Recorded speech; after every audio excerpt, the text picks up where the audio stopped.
What, you want me to tell them? What do you want me to tell them for? You're the barman. They won't listen to you. Won't they listen to me? Here. Best of order there now, please. Who's banging them glasses? Bit of wished. Hold your wished. There you go. Raised on songs and stories, heroes of renown, the passing tales and glories that once was Dublin town, the hallowed halls and houses, the haunting children's rhymes that once was part of Dublin in the rare old times.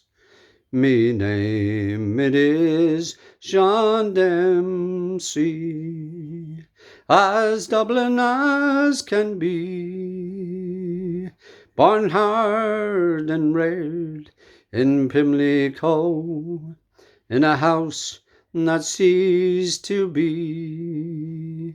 By trade I was a cooper, locked out to redundancy, like my house that fell to progress. My trade's a memory. And I courted Peggy Dignan, as pretty as you please, a rose and child of Mary, from the rebel liberties. I lost her to a student chap, with skin as black as coal, when he took her off to Birmingham. She took away my soul. Ring a rosy, as the light declines, I remember Dublin city in the rare old times. The years have made me bitter, the gargles in me mind, for Dublin keeps on changing, and nothing stays the same.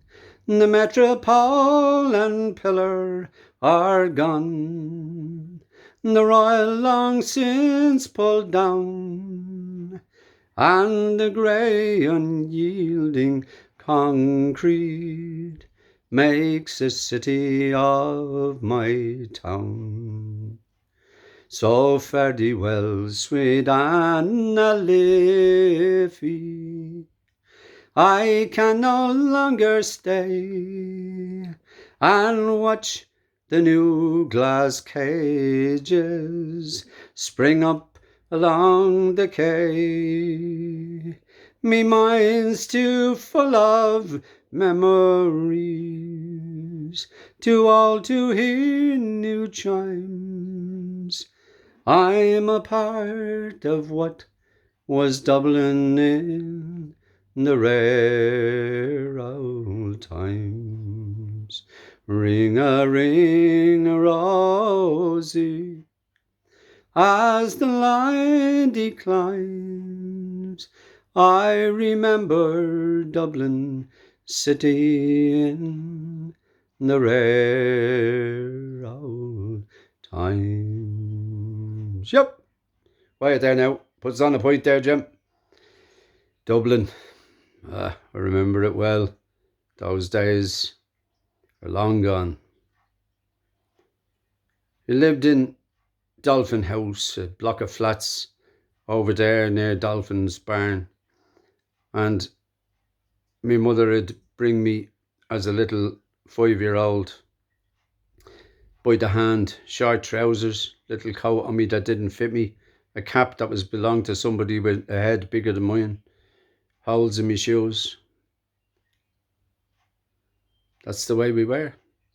Dublin was a very poor place, very, very poor. And when my dad went to England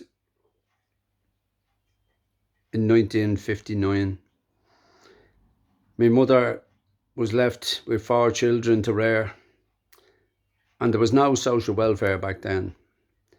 You either made an honest living yourself or you died of starvation. Well, a lot of people would help. All the neighbours were the best, the salt of the earth. They'd call you up. They'd call all their children for dinner and they'd say, young Gannon, come on, you're coming as well. And they'd bring me up. And then Maureen would get called, my sister, by Mrs. Fay. Come up, Maureen, you're getting a bit of food as well. And that's, everyone looked after everyone. That's the one thing I miss from the Dublin of yesteryear. And I'm not looking back with rose-coloured glasses and saying it was all great. It wasn't. And there are good people today as well who share and who give their heart to you. But there's also an awful lot of indifference as well. There's blocks of apartments that people don't even talk to each other, don't even know who their neighbours are, you know.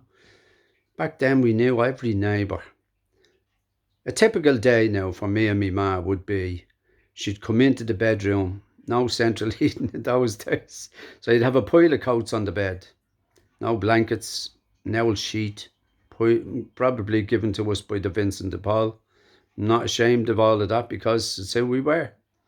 And we weren't the only ones. There was a lot of families in the same predicament. And my ma would come in and she'd find my head under the blankets and Maureen would be at the other end of the bed. And my little sister would be Carol, she'd be at the other end of the bed. Gregory, the baby, would be in a big steel cot that James's hospital gave to us. It's like a cell. He couldn't get out of it. It was great. And she'd wake me up and she'd say, come on, your breakfast is ready. And I'd go in, she'd be at the toasting a bit of bread on the fire. When we'd no gas. If you hadn't got a shilling for the gas, you had to cook on the fire, you know. So it wasn't uncommon. So she'd toast a bit of bread at the fire if we had bread. If we hadn't, we'd just get a sup of tea. Now the tea, when I say tea, I mean tea. You could put your socks into this tea and they'd float. Because a quarter of an inch or an inch at the bottom was tea leaves. There was no tea bags or anything like that. It was real tea. And so when you took a mouthful of it, you got a mouthful of tea as well.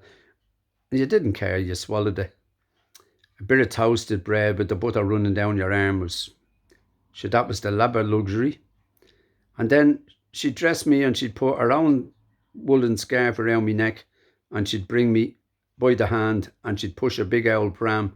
And when I say a big pram, I mean a big pram. They were huge back then. And we'd walk. No buses, just walk. And we'd set off from Dolphin House and we'd go around by Mr. Ryan's shop and down by Mr. Lee's shop and down where Gay Bourne lived in the little cottages there facing the Rialto Boys National School. And we'd go up Rialto Street and we'd go down across the steel bridge. There used to be a steel bridge across the river and I'd have to carry the pram up with me ma across the steel bridge down into James's Street flats and down along James's Street to the back of Guinness's. And the back of Guinness's was a marvellous place because they had their own little train service. And what they used to do was they'd fill her up with corn and grain and wheat and barley.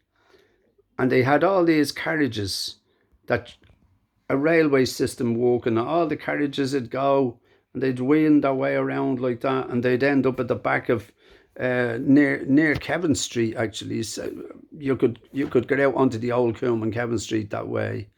And the streets were literally paved with gold because all the streets were cobblestones. And between all the cobblestones was all the golden corn, which me and my friend Bernard, my good friend Bernard Lakes, who passed away a few years ago. And me and Bernard, we'd collect all that corn when I wasn't working with me ma. and we'd feed our pigeons with it because we had pigeons in the pram shed. And so we'd go the back of Guinness's, all the way down to Christchurch. And at Christchurch, the hill was like that. It's like a 45-degree angle. So we'd have the pram, and we'd be trying to stop the pram from running away with me and me ma. I was about 3 stone. Me ma was only about 5 stone. And we'd be trying to stop the pram from running away on us because it was like a tank. And but it was handy for carrying the flowers, the boxes of flowers. So we'd go across the bridge into Cable Street and up the back of Cable Street and into the fruit and flower and vegetable markets. And inside there, the streets outside were pitch black. You might see a postman on a bike and a little light, a dynamo. So when the wheel went around, the light would barely light. And he'd say, "Good morning, ma'am." And my ma would say, "Good morning, sir." And I'd say, "Who's he, ma?" "He's the postman." "Does he know you?" Everyone knows Rosie Gannon. And they did. Everyone did know. And, she was only 4'10", but by God, you couldn't miss her. She was a force of nature. She actually, on her own, single-handedly, with no help from the government, reared us, 4 of us, on our own, selling our flowers. At the different times of the year, we'd have different things to sell that were plants and stuff like that. At Christmas, we'd have forced hyacinths. We'd have hyacinths, and we'd have holly and ivy and mistletoe. But we had to go across to the markets. We had to be there by about 6:15, 6:30, so that we'd be there to get credit. So the dealers there knew me ma because they knew me ma was the 6th generation flower dealer in her family. Her mother before her sold violets in Rathmines, was well known as well. The Nanny Sexton was her name. And she sold she'd have a little basket of violets, and she'd sell them. And in the winter, she'd sell dried violets and the scented ones that you could put in the pillowcases for the rich people to smell lovely, the bed to smell lovely. So we'd go in off the dark streets, and it was like coming into a carnival because there were colours everywhere. There were oranges and apples and bananas from Africa, and it was a tropical paradise, and flowers all on the banks, all the different colours of flowers depending on the time of year. And if it was, for instance, January or February, we'd buy daffodils. Well, we'd get them on credit. And in the summer then, we'd sell chrysanthemums, and we'd sell tulips in the spring. We'd sell gladioli in the autumn, and we'd sell shamrock in March, and then we'd sell carnations out at the horse show. I love that because you see all the horses out there. And so we had to be on the go all the time, 6 days a week, and it was hard work. I was only, as I said, a little fella, but I'd help me ma lift the boxes up onto the pram, and we'd go out and sell our stuff. And then we'd walk all the way back home, no matter what the weather was. And I'd sing it, me ma would say, "Sing a little song and you won't feel the cold, and you won't even feel it, and we'll be home and all be in time for tea." So I'd start singing The Little Drummer Boy or something like that, whatever songs me ma was at the teaching me. Or if I didn't know the song, she'd sing it, and I'd learn the words from her. And she'd tell me stories about old Dublin. And old Dublin back then was full of characters, full of them. I mean, if you go on the Lewis today, you're going to see a lot of characters, right? But they might do your head in. They might do you in as well. Some of them are dangerous. But back then, Dublin was littered with characters who were just basically big children. They never really grew up. All my cousins are on that Facebook thing, and they're all living over there, all over Dublin now. But they lived in Chancery Lane first, when me ma and dad lived in Chancery Lane.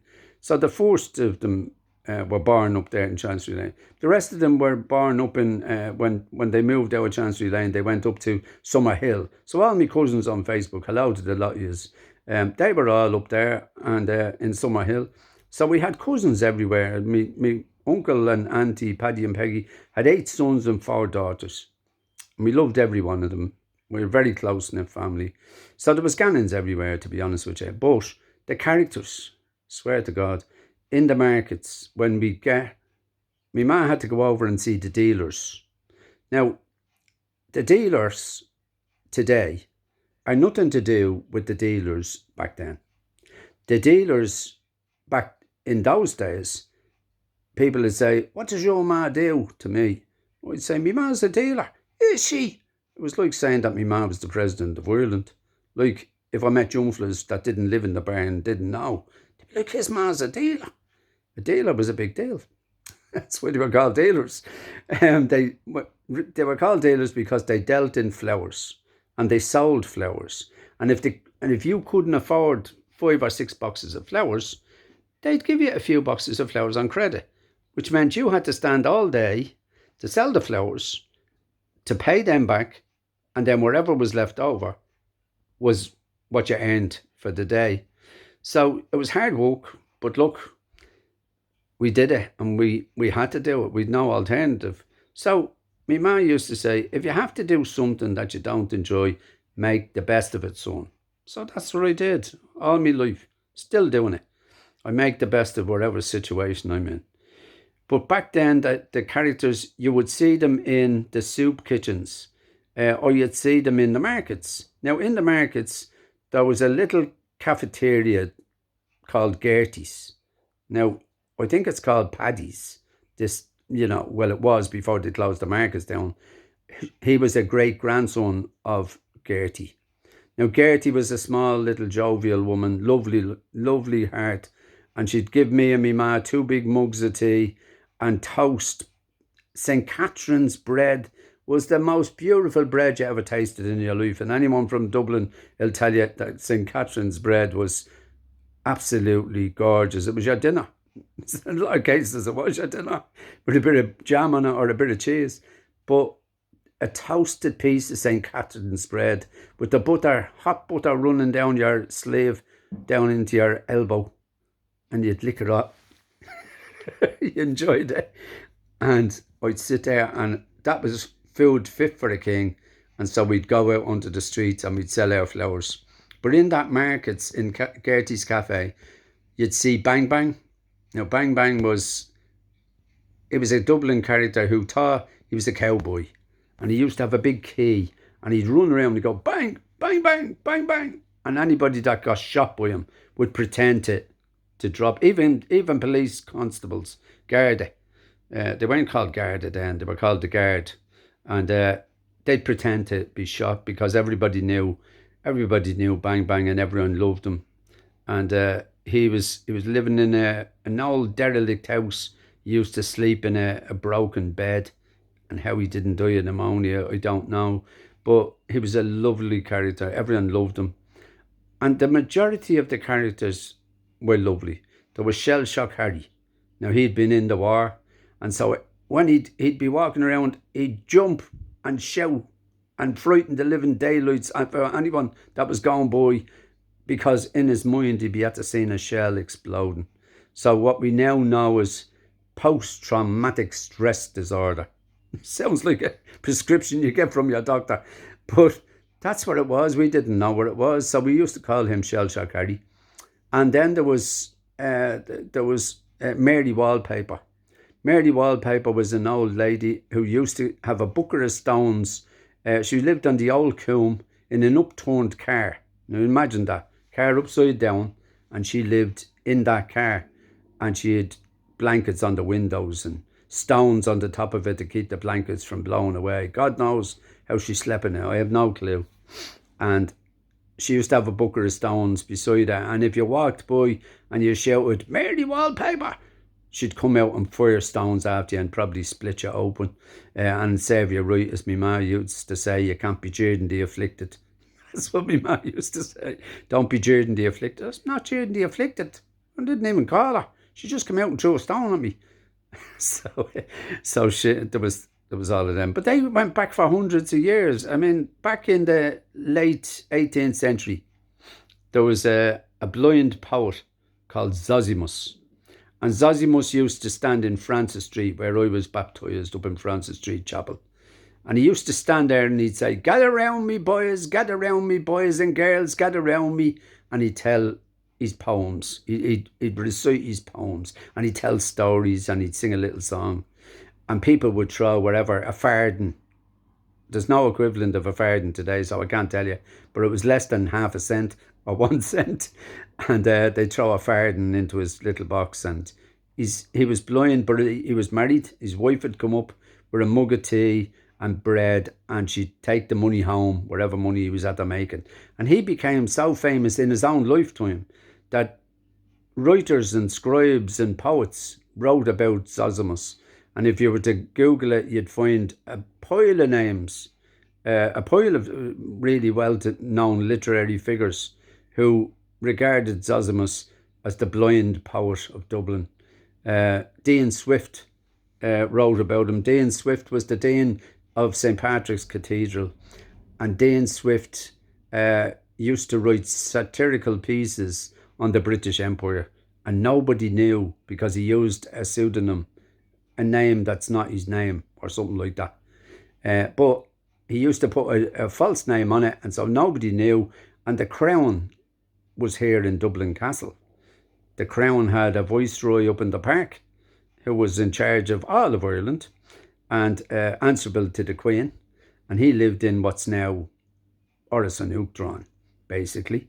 And he was the viceroy to all Ireland. And the Crown were trying to find out who was writing these satirical pieces about the king and about Britain. And they couldn't. They couldn't find out. They couldn't blame him on it because he was landed gentry. His father was well connected in British political circles. So they couldn't touch him. And he was friends with a lot of Irish writers at the time. And so he was powerful. They couldn't do anything about him. And I think we could do with something like that today, you know, to get at the government and show all the things that they're getting away with, you know, like brown envelopes and all those things. And slipping in a VAT tax during the pandemic so you wouldn't cop onto it. I'm not one for buying stuff online, but me family does. And they were telling me that one of them the other day bought something for €40 and they had to pay €10 VAT. That's value added tax. That's a double tax. So you're paying a tax on top of a tax, and then they'll tax you on that tax. And they give us, the pensioners nowadays, got a fiver. See, the pensioner wouldn't know what to do with a fiver. Well, they gave themselves €3,000. Now, €3,000 wasn't, you know, it wasn't too much, they said. They said that wasn't really too bad. Because we had a politician called Ray Burke who said it was very hard to keep 3 houses going. He had 3 houses. It's very hard to keep 3 houses going. People don't understand how hard it is. And I'm like, 3/4 of Dublin are trying to survive on the lousy few quid that you gave us during the pandemic. The pup, no wonder it's called a pup. The cheek of them, the cheeky pups to give it to us. They didn't give it to me, of course. They gave it to the youngsters, but not to me. I didn't get any pup payment. I didn't put in for it, to be honest with you, because the way I'm looking at it is, I'm all right. If you're all right, don't be asking for stuff that they could give to somebody else. I mean, look, there was 2 lads yesterday who were in court because they got 180,000 worth of pup that they weren't entitled to. Would you credit that? 180,000. Many pups with that boy. I tell you now. There's one born every minute, and this government surely is one. But look, they're going to get it back, they said. No, they won't. They'll give them like 6 months or something like that, and they'll be out in 3 on temporary release. But the other poor man that imported mushrooms, he imported mushrooms and he got 6 years. There's murderers, rapists, armed robbers, who are walking out after 2 years, 3 years. But if you steal property, well, that's bad, so we give you 2 or 3 years. But if you do the government our tax, because that's their wages, you're going to get lashed out of it, so they gave them 6 years. And our history is peppered with that. I'm all right, Jack, Fianna Fáil, Fine Gael, Labour. They're all in the same bed. Every one of them. We haven't had a government that's of the people, for the people and by the people in over 100 years. We should apologise to the British for taking the Republic away from them, because what came in after the British was even worse, the enemy within. Because we've had a history of Taoiseach. I think they call it Taoiseach. It's a Taoiseach or a Tickcock. I don't know. We've had a history of them. If you look at Charlie Hoy, came down from the north, no money, ends up with a stud farm in an island and God knows where else. Bertie Ahern, former Minister for Finance. Pile of money, can't explain how he got it. He's a load of friends who had a whip round and gave it to him. He doesn't have a bank account. No, he doesn't. You see, if he had a bank account, they could check it, but he doesn't have a bank account. No. The money that they found was a whip round from his friends, and just because he's the former Minister for Finance doesn't mean he should have a bank account, does it? Yeah, it does. And he got away with that. And last year, or the year before, he was going to go for the president's job. Now, would you mind that? The president's job. And he'll get it as well. Because Irish memory is very, very fickle. They forget about it. People forget. Fianna Fáil lashes you out of it for 4 years, 8 years, 12 years. So you put in Fine Gael. They lash you over for the next 3 years. And you forget that Fianna Fáil did it. And then you forget Fine Gael did it. And they've been doing that for 100 years. We need a decent government. We need to give Sinn Féin a chance. Because I'll tell you why. They couldn't be any worse than the crowd that are robbing us. Give them a chance. Let's see what they can do. They might help the people. And why not? If Fianna Fáil have the neck to say that they're the Republican Party, if you don't mind, that means they look after all the children. They cherish all the children all the time. They do me arse. Because if you go down tonight to the GPO, where their heroes stood and fought and died, you'll see at least 300 families, children, eating little bits of bread, eating little bowls of curry and little bowls of soup on the street in our capital city. And this government are a Republican Party, the Fianna Fáil and the Fine Gael, they no more care about us than the man in the moon. But we'll keep putting them back in. Because that's the Irish. We keep forgetting. Well, I tell you now, I have never voted Fianna Fáil, never voted Fine Gael. I'm not a member of any party, so I have no axe to grind. I'm not even a member of Sinn Féin. I'm a Republican. My dad was a Republican. My mother was a fierce Republican. But she knows, the same as I know, and my dad knows, that as long as we have Fianna Fáil, Fine Gael and that crowd, we'll never have a decent republic. We'll never have a republic that we can be proud of. And I want to feel that I'm proud of my Dublin again. And the only way to do that is to take matters into our own hands politically and non-violently, now I'm saying. Take matters into our own hands and beat them at the ballot box. That's what I say. But listen, I have to go because he has 3 points over there and they're going flat. Did you ever see a flat point of Guinness? It's not worth drinking, I'm telling you now. You're better off. But I know. It's my round, I know. I thought if I talked for a little bit longer, they might have forgot. Some hope. See us all the next time. Good luck.